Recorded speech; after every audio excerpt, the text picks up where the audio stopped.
এক লোকের একটি গাধা ছিল।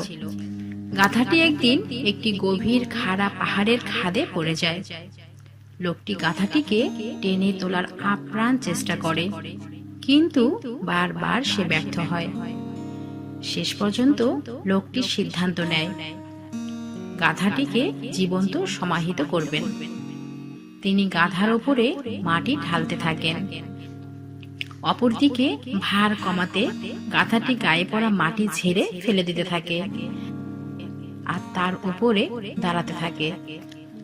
আরো মাটি পড়তে থাকে আর সে ঝাড়তে থাকে আর উপরে উঠতে থাকে।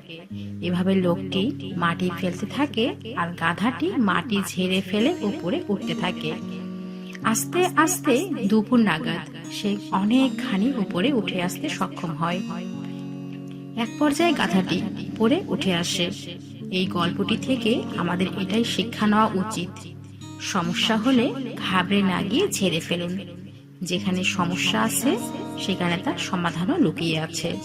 তাই সমস্যা থেকে শিক্ষা নিন আর সফলতার দিকে এগিয়ে যান।